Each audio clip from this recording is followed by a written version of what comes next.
Hello, hello. I'm Savannah. And I'm Alicia. And this is Burden Proof. Welcome back. Welcome. Welcome back. Welcome, new listeners. Hello, all of our new friends. Happy April 25th. Happy. I can't read our sign from this far away. We have, as you guys know, a whiteboard that has all of our dates and episode names. I think that's the 25th. Yes. Well, I hope you guys enjoyed Amber Smith. We're back this week with our Patreon suggested case. This is Aileen Wuornos, everybody. I'm ready. If you think you don't know this case, but you've been in the true crime field, you do know this case. You've seen her at some point. Even if you haven't watched the true crime documentaries and stuff about it, a lot of listeners around my age have probably seen the movie. I think it was called Monster. It's called Monster. With Charlize Theron. Charlize. Oh, you know how many times I saw that name while I was researching for this and did not know how to pronounce it? Charlize Theron. I'm being fancy. I mean, most Americans just say Theron. Yeah. But I think technically she's South African, so. Oh, okay. I did not watch the movie. It's a good movie. I have heard that it's good, but I've heard that it makes it look a little sexier than it was. So definitely. I didn't watch it. I mean, and she did you know who she is, right? The actress, Charlize. The name sounds so familiar. I know she's been in other things. Oh yeah, she's been in a lot. She's gorgeous. Yeah. But for this movie, she is not as gorgeous, but she's still like, you're like, that's not what I tried to ugly yourself up. And that's like when Barbie and when Margot Robbie's like, I'm not beautiful anymore. We're like, you're Margot Robbie. It's literally impossible. Yeah. That's kind of how I felt about this. I mean, they did a good job. It's a definite transformation, but I still felt like.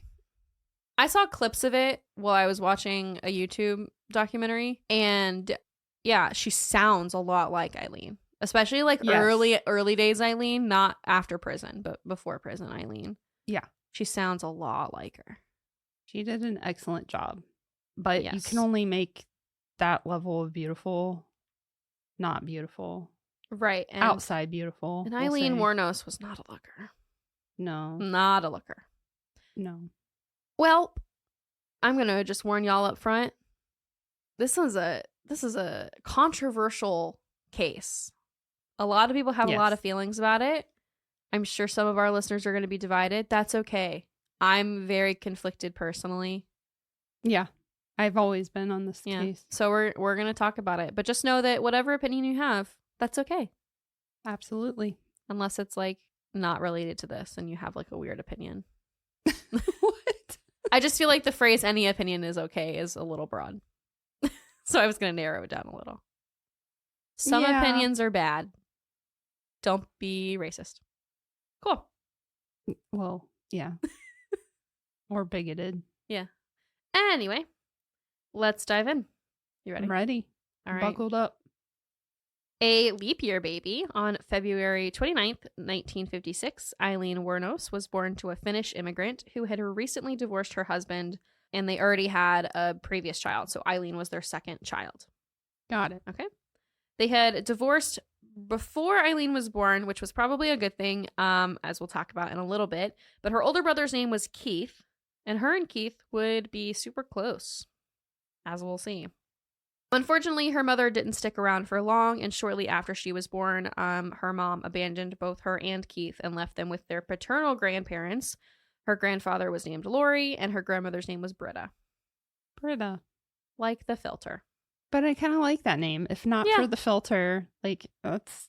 I agree. A cute name. Have you seen that trend of things that if they didn't mean what they were, they would be pretty names? Yeah. I love it. Yeah. So, as you said, it was her paternal grandparents. Yes. And unfortunately, her father's side of the family was seriously disturbed. Her father would eventually do time for child rape, and he would kill himself while incarcerated. Her grandfather was a whole other beast. He was known by Aileen's friends to brutally beat her, and we would later learn that he had started sexually abusing her as well. Another thing to note is that Aileen and Keith were not told that these were their grandparents for the first 10 years of their life, of Eileen's life. They were told that they were their biological parents until Aileen was 10. Wow. Strangely enough, this also happens to Ted Bundy. Wow. Yeah. I did not know that. Oh, yeah. They were told that their biological aunt and uncle were their siblings. And, they thought that they were all related until, like I said, she was 10 years old. They found out that they were adopted. And this would mark a big change, or at least the first time that Aileen really noticed that things were not fair at home. Her and Keith were treated way differently than the other children, and it's believed that this is sort of when the sexual abuse began, and the physical abuse definitely worsened after they found out they were adopted. It was like, okay, everything's out in the open. I can beat these kids. Like, he was really, really horrible. Wow. Trigger warning for animal cruelty here. So I'm sorry. I know. But, like, one thing that happened was that her grandfather forced her to watch as he drowned a kitten that she was told she was not allowed to keep. So that's the kind of what the hell crap we're dealing with. Right. So around when Aileen was 13, like I said, she didn't know her father, but that is the age, like, he committed suicide at this point in her life. Mm-hmm. And then she developed a really hair-trigger temper. It was like all or nothing, 0 to 60 really quick. It's hard when you're a kid. I mean, this is one of those cases where, like, what she ends up doing is not excusable, but, like, you feel for the serial killer who grew up in this terrible way. Right. Like, not that it excuses what they go on to do, but that's awful. It is. She was diagnosed with hearing and vision problems at a young age, which was hindering her education. But her grandparents, and especially her grandmother, was known to just tell her that, like, that's not actually causing your problems. You need to just pay attention. So even though Aileen had pay attention. Yeah, just pay attention. Just pay attention. You probably have those problems because of genetics and or the fact that you're being abused. And, throw that PTSD aside. Right. From all the abuse. And just pay attention. Just focus. Just pay attention. I wrote in my notes, I was like, I'm sure many people with disabilities, especially in the 60s, were told to just focus. Mm-hmm. But that's not the case.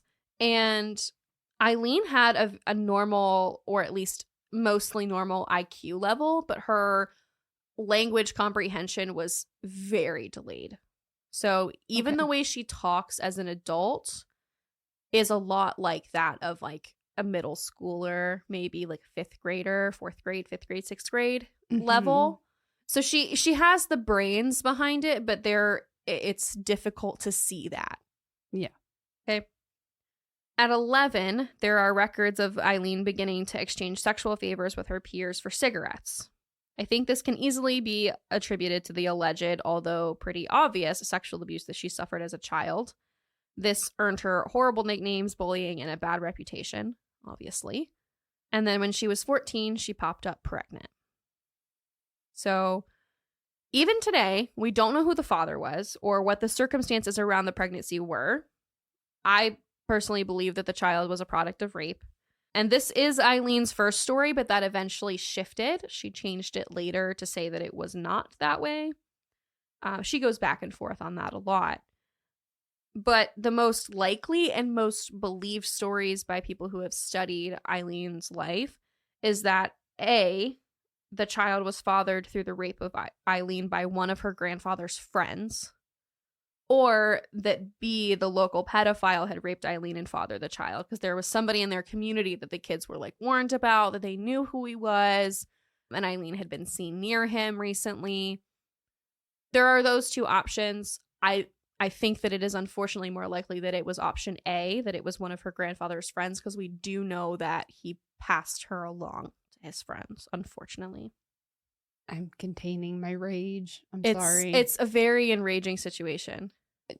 This also doesn't help that I, this past week, saw a post on social media with a statistic that, like, 40% of teenage pregnancies, the father is between ages 20 and 29. Mm-hmm. Right. And, you know, this was her grandfather and her grandfather's well, friends. yeah, that's like even worse. But like, the world is gross. I have no words, just noises. Yeah. This case was really tough to research, and I've been working on it for like a week and a half, almost 2 weeks. Yeah. So it's just been consuming my every thought, and yeah, it's a tough one. I don't think that it was consensual activity, despite the fact that Aileen was actively pursuing sexual favors with her peers. Some people are like, well, we don't know. She was already having sex. And no, you're right. But like... But if she was underage and it was a grown man, doesn't matter. Right. So she was sent to a home for unwed mothers where she was throughout her pregnancy and through her birth. She gave birth to a boy who was pretty immediately given up for adoption. Upon her return to her grandparents' house, she was told that she couldn't live there anymore, and they got into a huge fight, and she was kicked out, and Aileen began her drifter life. She continued to go to school for a little while, but she was living in the woods near her grandparents' house. She wasn't living at home. So I just want to get this straight. Yes. We believe that she was, I'm going to use the word raped. Right. By her grandfather's friends, who then got her pregnant, and then after she gave birth, they then kick her out because now she's tainted. I think it was, I don't know if it was because she was tainted. I think they just didn't want to deal with her, and like her grandfather was just like, no, bye. And she's 14. Mm-hmm. And she's living in the woods near their house. Like, they see her regularly. Horrible. Yeah. Okay. The little wooded area near her grandparents' home had a little community of runaways. And sometimes the neighbors would allow them or her to sleep in their cars or abandoned cars, like when it was cold, because they were living in Michigan. So it was cold. Yeah. Shortly after, her grandmother, Britta, passed away of cirrhosis of the liver because, spoiler alert, she was an alcoholic. Shocking. I know. Aileen did attend the funeral, but she was disrespectful and asked to leave. After her grandmother's death, she began hitchhiking south, and she headed down to Alligatorville, our reluctant state of Florida. Sorry. Just wasn't expecting that. You didn't know this was a Florida case? No, I did. Oh. I just wasn't expecting that. No. Was it the Alligatorville? Yeah. I liked Alligatorville. The reluctant state? Is that what you called it? Yeah, we are reluctant to live here. Yeah. It's our reluctant state. Yeah. So she was a sex worker, picking up Johns all along the way, and we're going to jump forward a few years and pick up with 20-year-old Aileen. Okay. Right? Time jump. In Central Florida, she meets 69-year-old Louis Grotz-Fell, the former president of the Florida Yacht Club. Why can't I say the Florida Yacht Club? It's a mouthful. He was quite wealthy, and the two got married. What? Mm-hmm. Why don't I remember this? Because it only lasted for 9 weeks. Oh, well, that.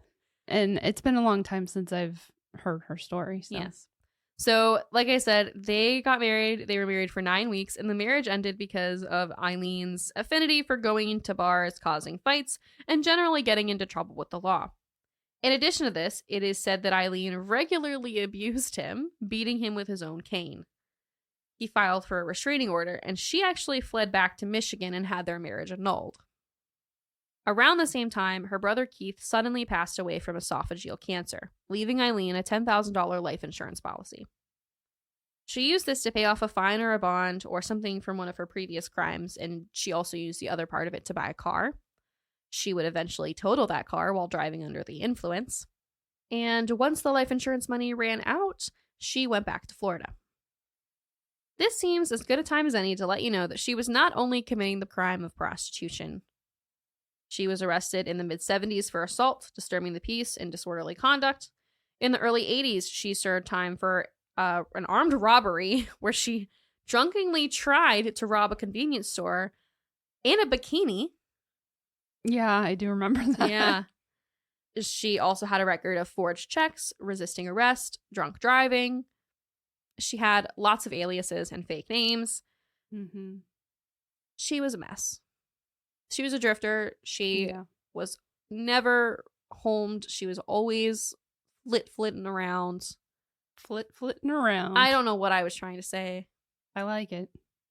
This time after she came back from her annulled marriage, Florida, things went a little bit differently.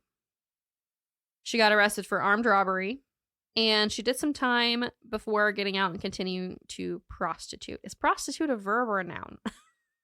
Can I use the word prostitute as a verb? Continued to prostitute. Sure. It's not a verb. It's not. It is a noun. Okay, but you know, we can start anew. You're Gen Z. You can say whatever you want. Yeah. This generation has come up with more fake terms than ever before. First of all, slay is a real term. Slay. Yeah. But you change words all the time. Anyway, back to prostituting. Okay. Eventually, she met and fell in love with a motel maid, Tyria Moore. Some people say Tyria. Some people say Tyria. It's spelled Tyria. Yeah. But she went by Ty, so we're going to call her Ty. Yes. That's way easier. Yeah. Eileen tried her hardest to support Ty with her earnings. She tried to support her because Eileen, who was, like I said, now going by Lee, was very possessive and disliked when Ty was out working or with anybody that Eileen wasn't there or that she didn't know. So she thought, if I can support her, then she won't be with anybody I don't like. This eventually shifts from being the reason. So this is the reason at first that she's taking care of her, but later we'll see that Ty isn't completely innocent in all of this and was definitely telling Lee on a regular basis, like, I'm all you have, and I'm going to leave if you don't pull your crap together. I'm going to leave if you don't get enough money. Like, she was always threatening to leave her. She was regularly saying, well, I'm all you've got. You don't have anybody else. It was definitely a manipulative situation. Yeah. And so Lee felt really compelled to maintain what she was bringing in financially. Unfortunately, she was aging, and she was not aging well. And so... No, most people don't when they've lived a drifter life since they were 14. And she's doing lots of drugs, just copious amounts of drugs. And she's drinking very heavily to cope with everything that's going on. So her earnings were slowing down a little, to put it kindly. They moved around a lot, maintaining their drifter status, living in different motels, apartments, and mobile home communities in Daytona and other areas in Central Florida. Mm-hmm. It's also important to mention that Lee's life as a prostitute up until this point and continuing after her meeting Ty was very violent. She had been beaten and raped multiple times, and this was basically just a theme throughout her entire life. This was her normal, even if she didn't like it. There are no words. Yes. So Eileen and Ty had been trying to get out of the motel that they were living in, but they hadn't been able to come up with the funds for the apartment that they wanted. One day, Eileen was picked up by a man named Richard Mallory. Now, the true events of the day will never be known, but we will talk about theories and personal theories in a moment. Richard picked up Eileen with the intention of soliciting her for sex. However, according to Lee, she realized that he was about to get rough and about to rape her, and she reached into her bag, panicked, grabbed her gun, and began shooting him. She claims this was fully in self-defense, and personally for this one, I don't think she's lying, despite what she will say later. Okay. Richard Mallory had a record as a convicted rapist and was a predator, and he had done time for that. For him to have done jail time for it, it was really rough. It was a bad situation. Yeah. Unfortunately, this actually wouldn't come out until after the trial, as it hadn't been allowed as evidence. Interesting. I say unfortunately, that's, but it's just a fact. It didn't come out until later, at least to the public. So this is a huge escalation from any of Eileen's crimes in the past to straight up shooting somebody. I just don't think, I genuinely think that he was going to hurt her. I do think that this one was in self-defense. Yeah. However, it would become the catalyst for 6 more deaths. She shot him several times in the chest, moved his body to a known illegal dumping ground in the woods, and headed back home to Ty. She had robbed him. She took out anything of value, and she went back home. At home, she told Ty straight up that she had killed a man that day. She said she'd shot and killed a man that day.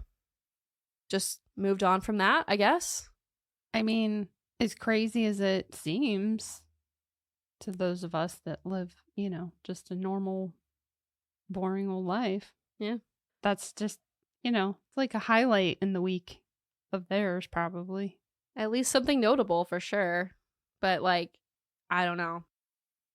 David Spears would be her next victim, a 43-year-old construction worker who was found with gunshot wounds to his chest on June 1st, 1990. Aileen claims that the situation was nearly identical to the one with Richard, saying that she saw a lead pipe in the backseat of David's truck or in the bed of his truck or something, and that she knew that David was going to get rough with her, so in self-defense, she shot him. However, this is where these killings start to kind of feel weird to me.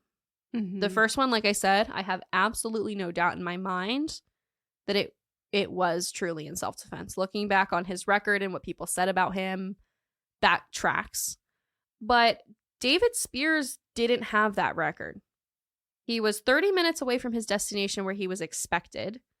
He went every single weekend to see his ex-wife and his kids, but he and his ex-wife were rekindling things. He was planning to propose to her again. And it was his daughter's birthday, and he had a bunch of cash for her to take as a present, and they were expecting him to be there. That seems like a good way to rekindle things with your ex. Prostitute? Stopping by and picking up a prostitute on the way. So I think, and a lot of people think, it's not just me, that it's more likely that she was hitchhiking, and he picked her up hitchhiking. And something she did do that. She did hitchhike a lot. Yeah. And that he offered her a ride, and she tended to dress more kind of like a mom and not really like a prostitute. She looked really normal. Many of them do, especially this was the late 80s. This was 1990. 1990. Yeah, around that time. Mm-hmm. I mean, it's not, prostitution really shifted in order to continue because, I mean, with the exception of certain areas and certain times, people still think they're not on the corner. Yeah. People still think that they're this is Pretty Woman and they're out on the corner in their thigh-high boots and skimpy little clothes. This is not, it happens right under our noses. Right. And nobody realizes. Right. So I don't think that he really thought that she was. Gotcha. Okay. I'm sorry what I said. He was not. Stop. Possibly. Maybe not. However, it is a weird and out of character, but when his body was found, he was naked and there was an empty condom wrapper in the car. Oh. It's not really her MO to undress or change any of her victims, but some people think that she staged it because he still had a baseball hat on. So it's questionable. It's very weird, but it was very out of character for David. Mm-hmm. So I don't know. People are weird. People do strange things. He could have picked her up to solicit. He could have just picked her up as a hitchhiker. We won't know. But it's honestly believed that most of the rest of her victims weren't going to hurt her. Yeah. One or two maybe said something. I think the reality, in my personal opinion, is that she got spooked on these drives with these men. And because of her history, one wrong turn, look at her weird, and she's going to protect herself. Okay. Not to mention, she's robbing these men as soon as she's done with them. Yeah, I was going to say, how much is it? It's both. That she's spooked and just over it, if you will. Right. And how much is it that she figured out, well, I can get more by killing them and robbing them than I would. I think that's part of it too. Prostituting. It's so confusing because there's so many different possible motives and derivatives as to why we're here, you know? Mm-hmm. But I do just want to say I don't think that most of these men did not hurt her. Yeah. So they didn't deserve to die like this, despite, it's just horrible. So her next victim was a man named Charles. He was 40. He was discovered in Pasco County. He was a part-time rodeo worker and had been shot 9 times in the chest and stomach. That's excessive. Yes. Most of them had been shot 6, 9. We'll see. Troy was found in Marion County, 50-year-old salesman. Less than a week after he was reported missing, they found his body. He was found with 2 gunshots to the torso as his cause of death. Another man named Charles Humphreys was a retired Air Force major, police chief, and Florida child abuse investigator.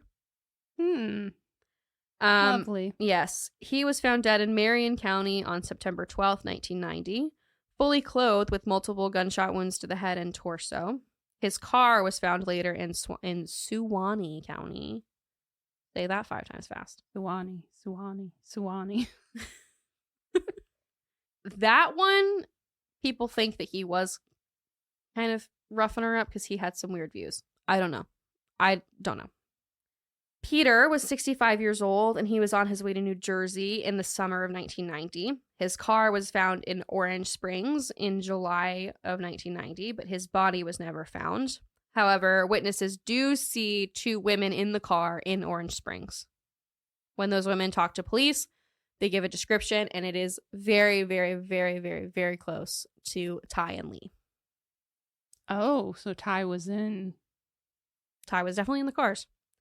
Okay. And Walter was found partially disrobed. He was 62, and he was found November 19th in 1990 in a remote part of Dixie County. He had been shot 4 times in the back of the head, which is different. Everybody else was shot in the front. He was shot in the back of the head. And his car was found 5 days later in Brevard County.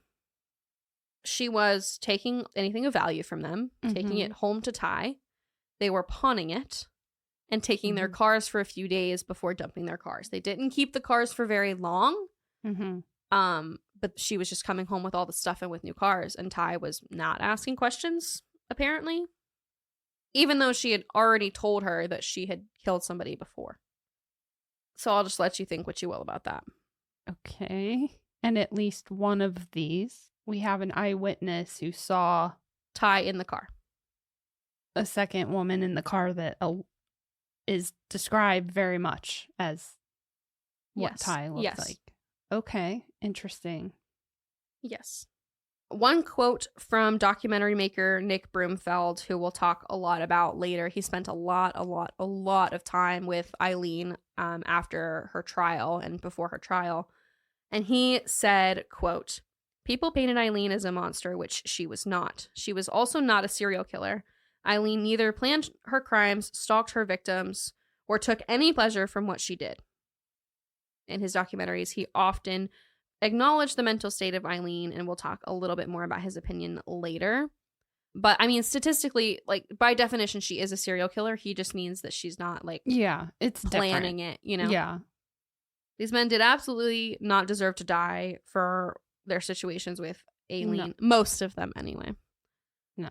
100% this was loss of life that was unnecessary and horrible. I mean, it's just so sad, especially when you know, these men were hardworking men. They were just trying to be good citizens and pick up somebody. A lot of people said she looked like a woman on the side of the road who'd run out of gas. Like she looked like she needed help. Yeah, especially if at some point Ty was with her. Well, we don't know if Ty was with her at the time of the crimes. We just know that Ty was seen later in the car. I know, but like that's kind of where I'm going with that is like if they were together and then any of these men like picked them both up, but then later, you know, like give them a ride, it like builds that sense of trust. And right. Like, I'm just giving you a ride. I'm trying to be a nice guy. I'm trying to help.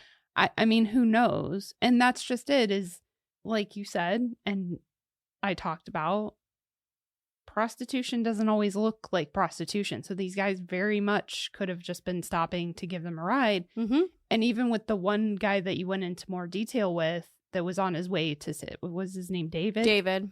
So who knows?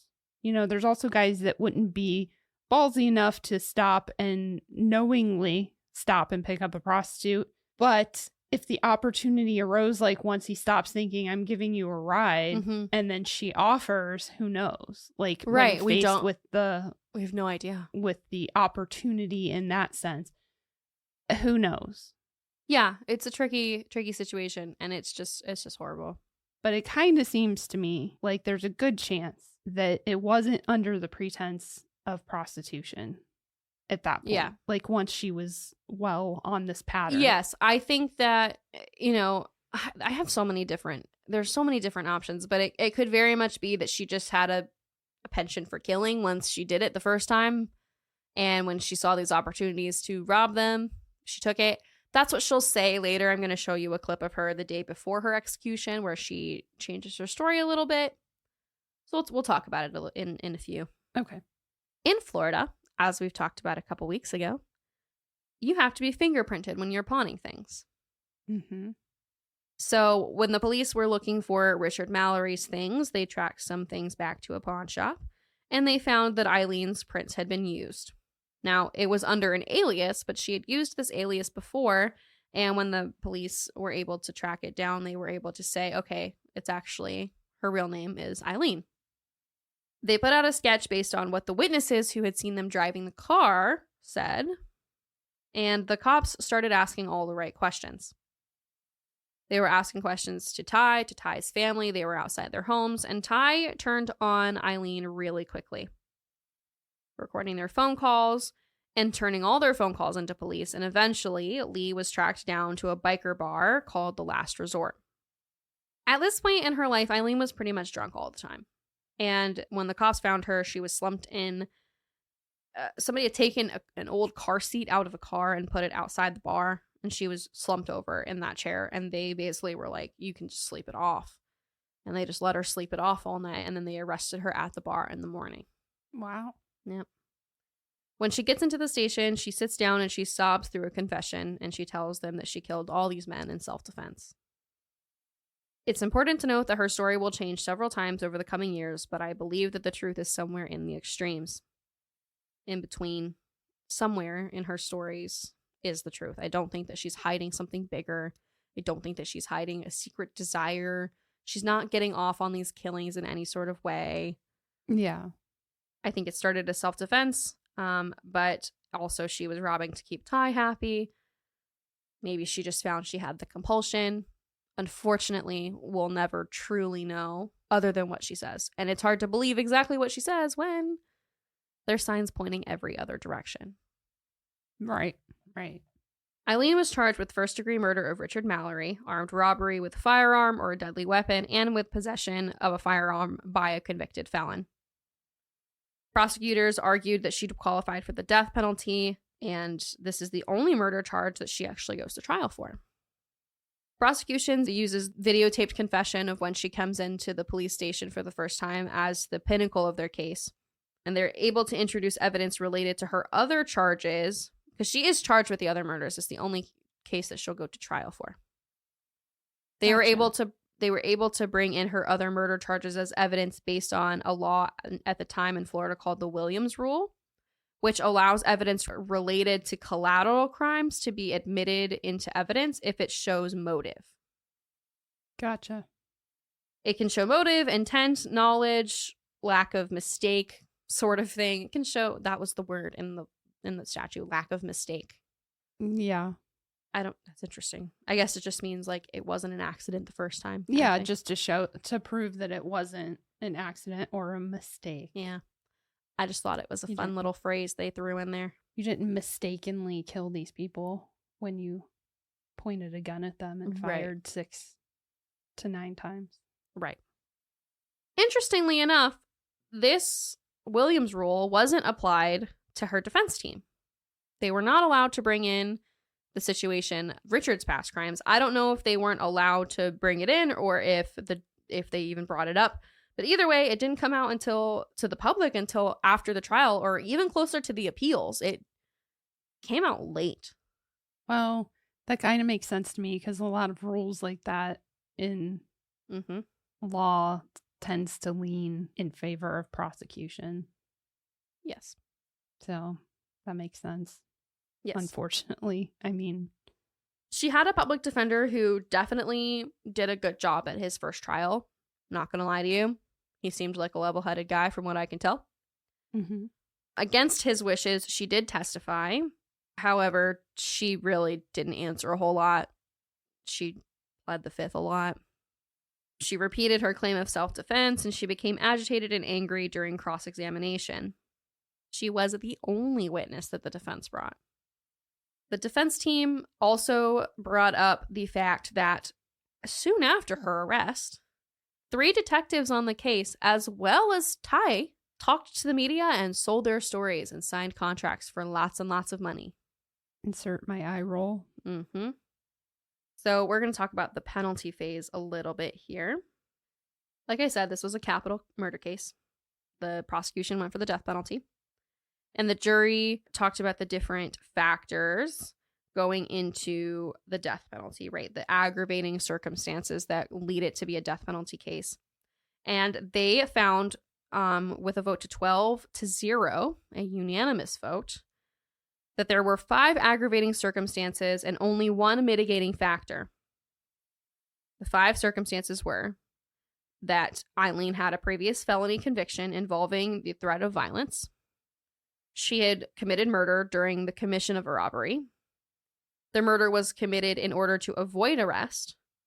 The murder was heinous, atrocious, or cruel. And they said that the murder was cold, calculated, and premeditated.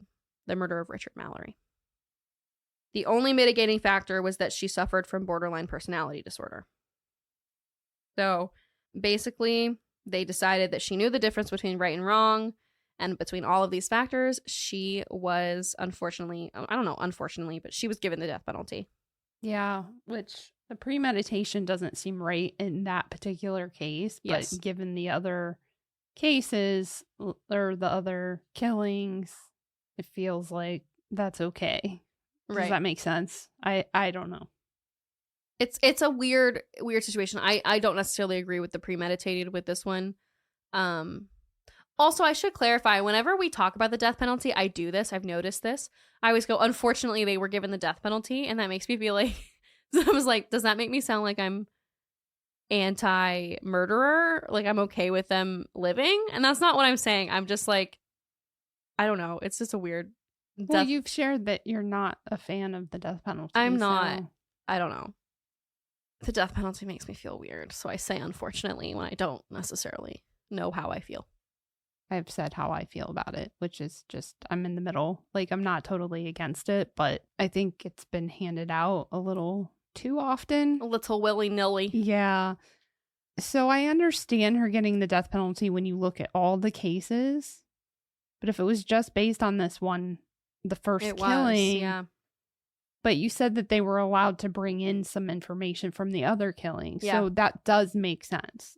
If none of those were allowed to be entered into evidence, then I would say it doesn't make sense. But because they were, right, it makes sense. I'm really honestly upset that they were allowed to be admitted because it's such a double standard in other cases. I mean, each case is state by state, obviously, but I just always go back to the staircase where they weren't allowed to bring in the fact that his first, like, he had a friend that had also died on a staircase, and they couldn't bring that into evidence. Or no, they did bring that into evidence, and they shouldn't have been allowed to.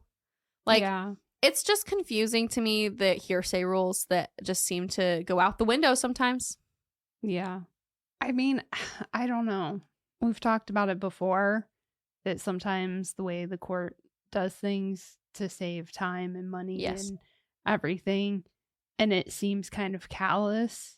I mean, so in all honesty, I feel like she should have been tried separately for... Oh, she was. She was going to be tried separately for all of them. Okay, but then you said that's the only one she went to trial. It is. She ends up taking deals. Okay, gotcha. Yeah, in that case, if they were tried separately, then why were they allowed in? Why were they allowed in? Because apparently they showed lack of mistake, but like at the same time, I don't think it was necessary. Yeah. I don't know what I wanted them to do. She needed to be in jail. She had killed 7 people. She's a serial killer. Yeah. She was going to continue to hurt other people. Yeah. She was escalating. It was happening. Yeah. I don't ever want it to come out that that's not how I feel. That is how, why she had killed 7 people. People who were trying to help her. Yeah. But She's not a process killer. She doesn't enjoy killing. She says later, I'm in the Robin biz. Sorry. No, that's what she says. I know. So it's just a weird situation. And I think this is where I'm like, the death penalty? Really? Really? Like, let's maybe get the woman some help. She's been raped her entire life. And like, this is the other thing too. If you have never heard of this case, you've never seen clips of her, I highly recommend watching her talk. Mm-hmm. And you can That's just... why I laughed when you said that, because I could picture her. Yeah. Yeah. It's just heartbreaking to see this woman. And you're just like, nobody helped you. Yeah. You were like so far left behind by society. Yes. And I will say, I did a lot of research on like forums, which I don't normally do. I was on like Reddit a lot, like on the true crime pages, trying to see how people felt about it, because it's so conflicting and I wasn't sure how I felt about it. And it is, I would say, like a 75-25 split. Like 75% of people are like, this woman was left behind. She was hurting. Yes, she killed a bunch of people, but it's not like she's Jeffrey Dahmer. No, but the one thing I will say, I don't know how I feel about death penalty versus like life in prison, but I definitely think that she needed to be either in prison or at least institutionalized. Yes, she should not have been free. The reason that I say that is because you said borderline personality disorder. So for anybody that doesn't know what that is, definitely look it up. But it's not something that is easily treatable. It's not, it's not something that can be medicated. It's something that it's a personality disorder that once it's set in adulthood, it's extremely difficult. Yes. To change or get them to stop reacting in this way. So honestly, that being said, I can see how the first murder was probably out of protecting herself for self-defense. And thereafter, it just being this is what I do now. This is how I react. Because based on what I know about borderline personality disorder, that tends to be a pattern. Like they blow up about something, like you said. She was quick. Her temper was very volatile. She was quick to get angry, quick to lash out. That is very common with borderline personality disorder. I mean, obviously, you can have that diagnosis and not be that extreme. I mean, it's a spectrum, just like any mental health disorder.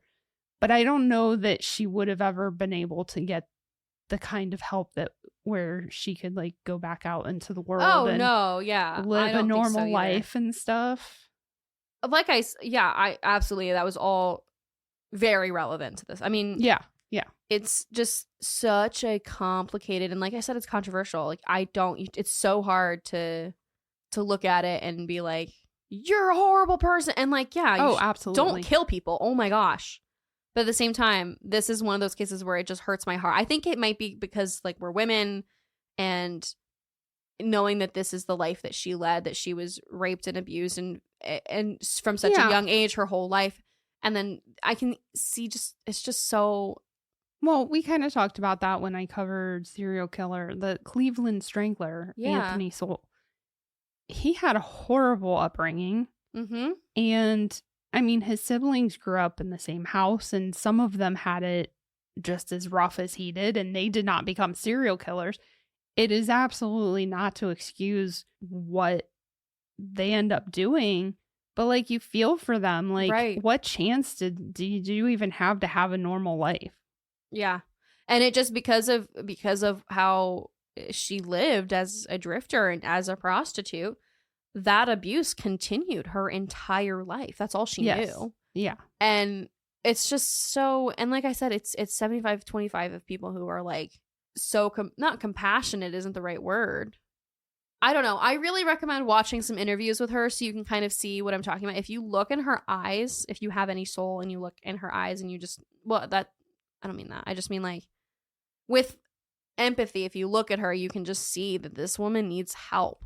So what I was going to say is that I think and this may come as no shock to anybody that's a regular listener and to you, that I actually don't have that much of a problem talking about taboos.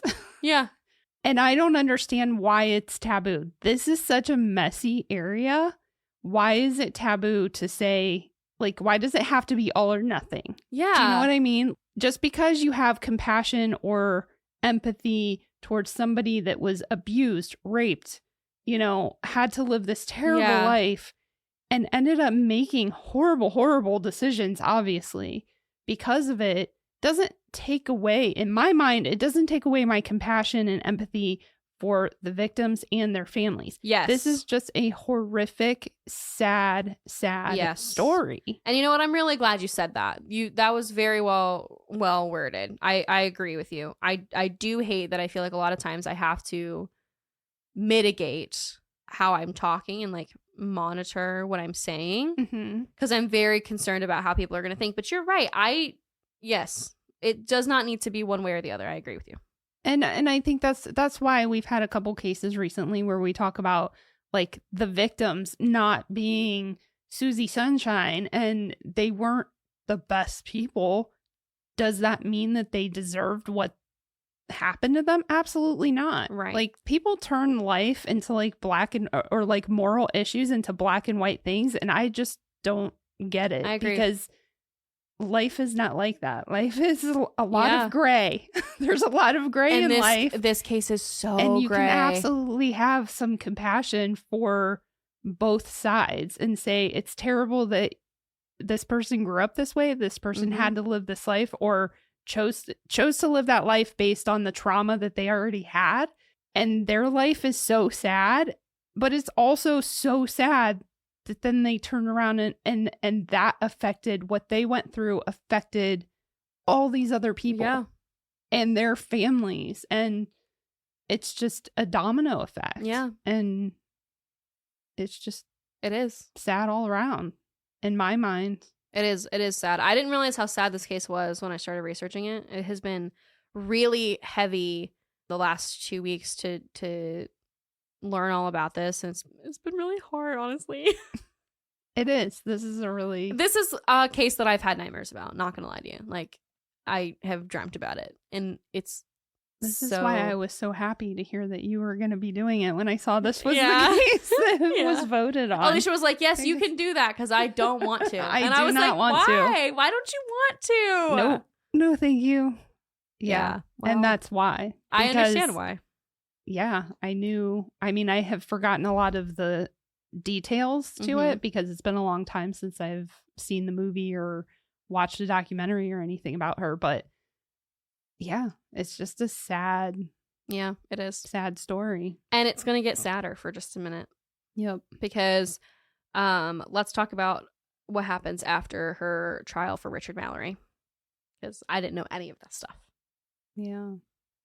In jail, I should say prison, it's not jail, Aileen is written to by a woman named Arlene. Confusing, so I'm going to call Aileen Lee. Okay.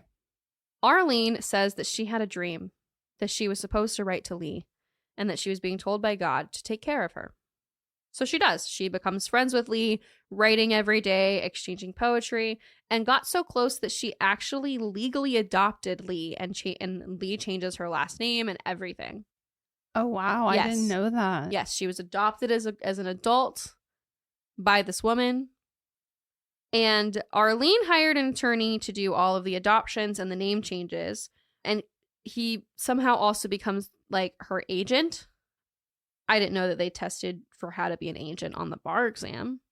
But this attorney is the weirdest MFer I have ever seen. He's the weirdest attorney I have ever seen. I've known some oddballs. He is weird. I don't know how this man passed the bar. Like, I have watched so many clips and interviews and videos of him, and he's just odd. Wait, is this still in Florida? Yes. He's Florida attorney man. He's Florida attorney man. He created a stuffed version of his childhood imaginary friend, and it is terrifying.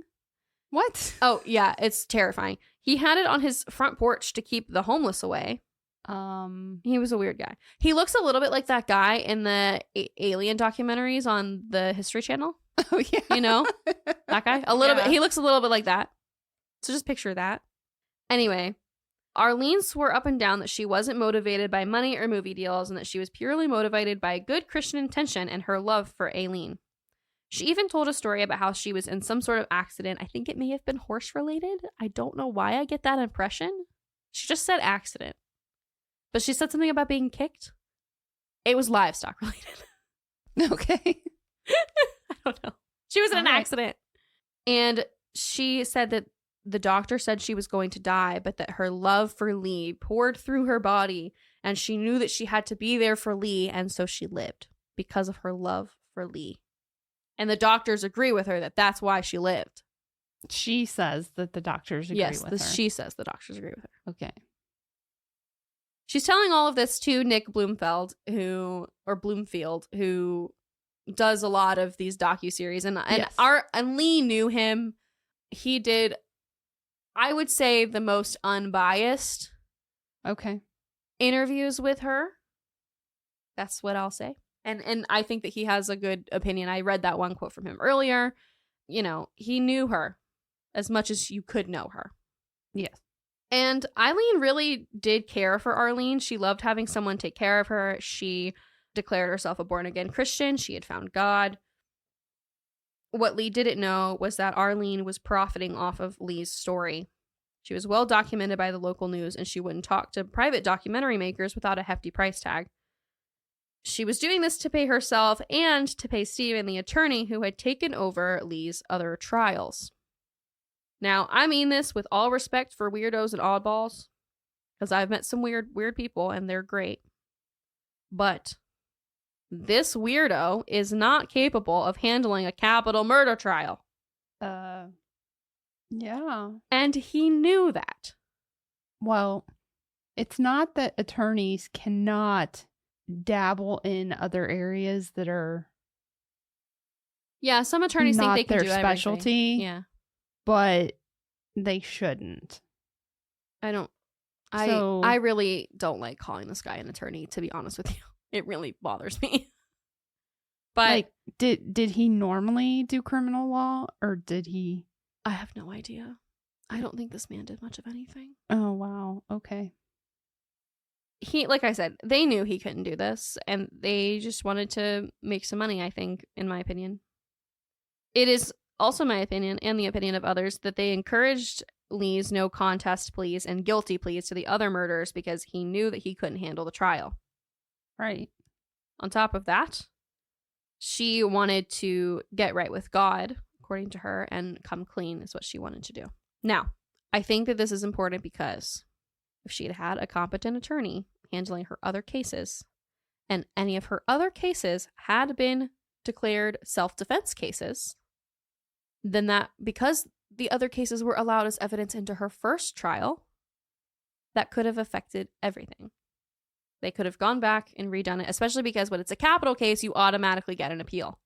Mm-hmm. So they were already going to appeal her Richard Mallory case. If she had gotten a not guilty verdict with another case, they could have used that. I'm not saying that that's what should have occurred, but the only reason I'm saying that is it is so important that she was taken advantage of again by these people that it completely could have changed everything. Mm-hmm. She killed these men. Just make your own opinion about it. This is what we're giving you. I'm just giving you the reality. Yeah. You know, I'm like thinking, how do I phrase that without, like, I mean, the likelihood of her appeal going through. Oh, very slim to none. Are very slim to none anyway. But the likelihood that she would get a not guilty. Deal, yeah, it's all very messy. But I just, the reason I'm saying this is because this instance of this guy choosing to do this and saying, I can handle it, in law, those decisions can make or break it. Mm-hmm. I don't know. From a legal standpoint, it's interesting to me think about how things could have changed. Yeah. I still think she should go to jail and do her time. I'm not saying anything different. It could have been different. Not saying it should have been, but it could have been. She pled no guilty or no contest to all the other murders. And she was sentenced to the death penalty, again, for Richard Mallory. She was put to death in October of 2002 in the state of Florida. Nick Bloomfield interviewed Aileen the day before she was put to death and the day of her execution. The day before, he does this interview with her, and I'm going to show it to you. It is terrifying to me. He says after, he really struggles with the fact that she passed the psychological exam that you have to pass before you could be executed. You have to pass a psych eval saying that you understand why you're being executed and you understand the concept of the death penalty and the end of death. Mm-hmm. She had passed that the day before or earlier in the day. And then seeing the state that she's in, he was like, I think it's in the video that I'm going to show you. He says, I don't understand what she would have had to have done to have failed it. Okay. So Gotcha. I'm going to play this for you. Just tell me what you see in her eyes. Let them know that I know that the cops knew who I was after Richard Mallory. I left prints everywhere and they covered it up.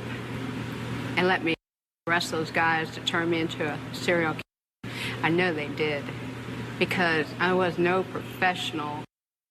Yeah, I'm ready to go. They had the intercom on in the room, and they kept lying that it wasn't on, and they were using sonic pressure on my head since 1997. They're trying to make it look like I was crazy at all times, rig up the room with torture. If I said anything about I think their whole plan was to try to make it look like I was totally crazy. And so nobody would believe anything I had to say about anything. Her eyes are black in these videos. Like, do you see what I'm talking about? She is not in a good mental state.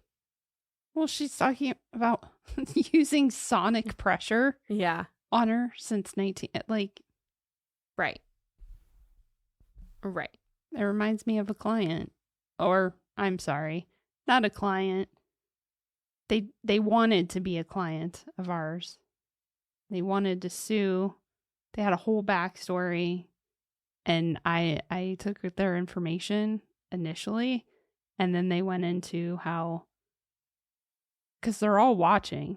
They're all watching. Every time you walk into a supermarket, every time you walk into a store, they're reading your brain waves. I do remember this now. Yeah. What? Yeah. Yeah, I don't know how somebody could be considered, right, of sound mind. I'll put it that way.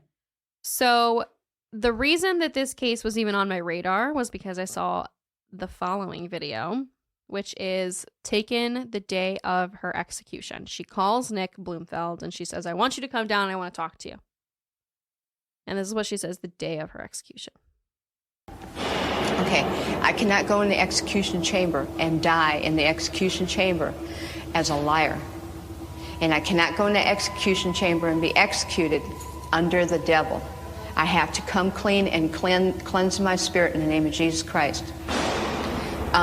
So I have to come clean and tell the world. That you killed those men in cold blood. Yeah, and I got to come clean that I killed those 7 men in first-degree murder and robbery. As they said, they had it right, a serial killer. Not so much like thrill kill. I was into the robbing biz. And so when you met them, from the beginning, did you know that you were going to kill them? When they picked you up in their cars? I pretty much had them selected that they were going to die. But when you're saying that there was no self-defense, so there was no self-defense? No, there was no self-defense. So, all this confusion, and at the end, she gives this confession that there was no self-defense to begin with. And I don't know if I believe her. She doesn't look at Nick when she talks to him in this video, like when she's confessing and saying she killed him in cold blood. Her eyes are very dirty. They're very dirty, and they weren't the day before when she was talking about it. It's just, you don't know what to think. Yeah. It's so bizarre. And so I just want you to know the roller coaster that I went on, because that was the first clip I ever saw of her.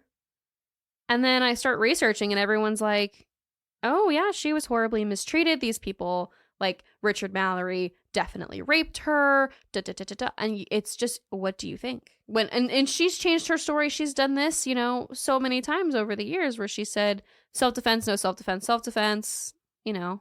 Mm-hmm. But she's of sound mind. Right. I don't know. It's so gray. I don't know what to make of that.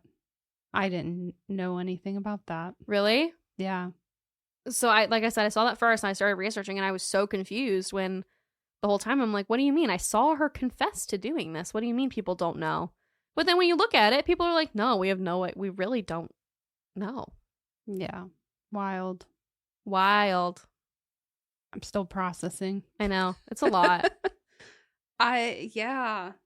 She called her Tyra, so I guess her name is Tyra. I've heard her say like Tyria. Like I've heard her name pronounced so many different ways. It's spelled different. It's spelled weird. I mean, I would have said Tyria based on the way it's spelled. Yeah. But I just called her Ty because I knew. Wild. Right? Like, what do you I mean, what do you think? I don't know what to think other than what I said. Is that it just feels like this is just a sad story all around. Nobody's a winner. Can I say something shocking? Except for the a-holes that took advantage. The thing that I'm going to say that's shocking is she seems genuinely remorseful in that clip. She's like, yeah, I'm really sorry. I think about their families. I think like what I lost. Like, I feel bad. I'm sorry. Yeah, I think that given her state of mind and her I guess you're right. lack of healthy mental state. Yeah. She does. If I compared her to like the average person, I would say no. It didn't come across with a whole lot of feeling. But given that she's not really probably capable of having like expressing that much emotion, then because yes. a lot of psychologists who have examined the case think that she fits the profile of a psychopath. Yeah. But she was officially, through the court process, given borderline personality disorder. And I believe one other. I'm not sure what the other one was. Yeah. The borderline is the one that stuck out to me the most. So, yeah. Horrible case. I feel bad for the families. I feel bad for Peter's family the most because they never got his body back. And I always hate that in true crime because it just feels so incomplete. And I hope that that his family was able to find closure despite that. Yeah. Them's the breaks. That's the case. I told you it was going to be a chatty one. No, that's fine. I'm always fine with chatty. I just feel icky and I don't have a lot of, and I'm right up on my mic. No, I just feel like no matter what icky. Like I don't know some of that stuff that happened after, like after she gets caught and stuff, I wasn't aware of. Because, you know, a lot of series and stuff don't really, they just tell you, oh, she was convicted of this and that's it. That's all you hear. There's a documentary called Aileen Wuornos, The Selling of a Serial Killer, and that one was really eye-opening about all the stuff that happens after. I kind of question, if you look at that video that you just showed me with her changing her story and saying, I need to come clean before I'm executed. If you look at it through like a skeptical lens of, okay, well, why would she, if she's not being honest there, why would she, you know, if her saying that it was not self-defense is not honest, why would she lie about that at that point? Because I think it's easy to say, oh, well, she had no reason to lie. She was being executed. So a lot of people would believe that, take it at face value. Right. But I don't necessarily think that, especially given the fact that this may be an unpopular opinion, but I kind of question if it's linked to her finding faith. Right. I mean, it could definitely be. It could be that somebody told her, hey, we're going to pay this person a lot of money if you tell them this before you go. And she feels like she needs to take care of the people around her. It could be a lot of things. it could be a lot of things. I'm just saying, outside of like a conspiracy where people are telling her, I could see her feeling like I need to just come clean and take responsibility and not of my actions. Right, regardless of what other people did or what I was afraid they were going to do or whatever. Right. But the thing, I don't know. My thing is, that's confusing to me is that she had no reason to say it was self-defense if it wasn't once she was convicted for Richard Mallory. Because she had said from the minute she sat down in the police station, put me in the electric chair, I'm here to confess and fry. Like, you can kill me for what I've done. I killed these men. So she was ready to be executed from day one. She was on, like, she never fought that. Yeah. Really. I mean, a normal amount, like everybody does, but general consensus through her entire trial process and in her, time in custody in jail, she was comfortable with them killing her because she felt like she knew what she had done. So there was no reason for her to say it was self-defense to try and get off. I think she was telling the truth for part of it, and then I think that was her truth, honestly. Yeah. I think in her head, she felt that by keeping herself safe and killing these men, she was A, keeping other people safe, and B, just proactive self-defense, I think is what she convinced herself of, despite the fact that most of these men were not going to hurt her. Not all. There are a couple that people were pretty sure that they were going to, but we don't know, and I don't want to sully victims' names in the sake of conspiracy, so. Yeah. I don't know. Yeah, that's one of those cases that leaves you like, yeah, with your hands out, going, what? Because we'll never know the full story. Nope. Because who knows if she even knows the full story? I don't think if she was drunk and high and has mental health issues. Right. I don't think she does either. Yeah. Sad. Yep. But you did a good job condensing it.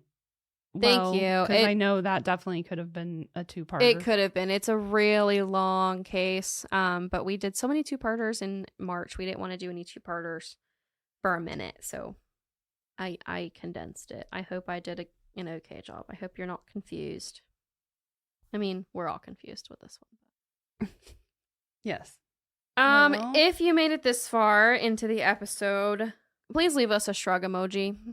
Yeah. I don't know. Shrug. I don't know. I'm doing my best to figure out this case, and I think the answer is, I don't know. Yeah. That's a good one.